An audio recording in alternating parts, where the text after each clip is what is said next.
PM bulletin. Andhra Pradesh assembly ఎన్నికలకు సంబంధించి TDP ఎన్నికల ప్రణాళికలను ప్రకటించింది. ఆ పార్టీ అధినేత సీఎం చంద్రబాబు మేనిఫెస్టోను విడుదల చేశారు.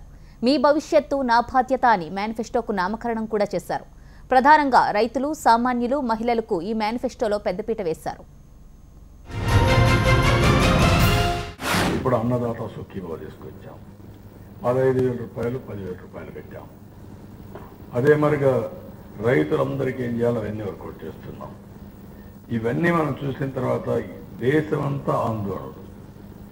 కడాన ప్రధానమంత్రి నరేంద్ర మోడీ పైన రైతులందరూ కలిసి ఇండిపెండెంట్గా వేస్తాం, మా రైతులు నాశనం చేశాడు, వ్యవసాయ సంక్షోభానికి ఈయనే కారణం అని చెప్పేసే పరిస్థితి. తెలంగాణలో రైతులంతా ఎంపీ కవిత పైన ఇండిపెండెంట్గా పోటీ చేసే పరిస్థితి. ఇక్కడ నేను గర్వంగా చెప్పగలుగుతున్నా, ఇక్కడ రైతులు నేను ఆదుకున్నా. 11% ఈరోజు అభివృద్ధి సాధించగలిగాం, వాళ్ళకు దారి చూపించగలిగాం. ఈరోజు 24,500 కోట్లు రుణమాఫీ ఇచ్చాం.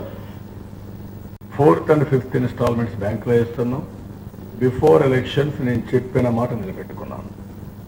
నాకు ఎన్ని కష్టాలున్నా, ఎన్ని ఇబ్బందులున్నా కష్టపడ్డాను, ఆదాయం సంపాదించాం, మళ్ళీ తిరిగి వాళ్ళు కట్టాం, వడ్డీతో సహా కట్టి ఈ ప్రభుత్వం యొక్క చిత్తశుద్ధి నిరూపించుకున్నాం. ఎవరు సహకరించినా, ఎవరు సహకరించకపోయినా.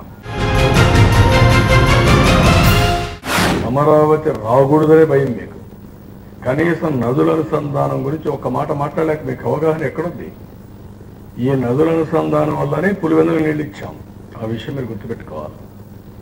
ఈ నదుల అనుసంధానం జరగకపోతే ఎందుకు భయపడుతున్నారంటే, కేసీఆర్ ఏదైనా నదుల అనుసంధానం మాట్లాడి గట్టిగా నీటిపారుదల విషయం మాట్లాడితే అక్కడి నుంచి పంపించాడు అతను. ఇతను ఆయన కూలి మనిషి కాబట్టి నువ్వేం చేయాలో స్క్రిప్ట్ కూడా ఆయన తయారు చేసి పంపించాడు.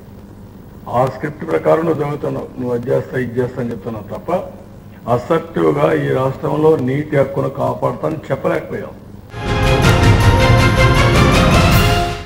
అమరావతి ప్రపంచంలోని 5 అద్భుత నగరాల్లో ఒక నగరంగా ఉంటుంది. ఇప్పటికే people are talking about it. కొంతమందికి గ్రాఫిక్స్ అంటారు. గ్రాఫిక్స్ చూస్తేనే మీకు కళ్ళు తిరుగుతున్నాయి. భవిష్యత్తులో రియాలిటీ వస్తే మీకు కళ్ళు తిరగడం కాదు, కడుపు కూడా మండిపోతుంది. మీరేం చేయలేదు. అందుకే ఎక్కడ మీరు మాట్లాడలేకపోతున్నారు. మీ ఎలక్షన్ మేనిఫెస్టో కూడా చెప్పలేకపోయారు.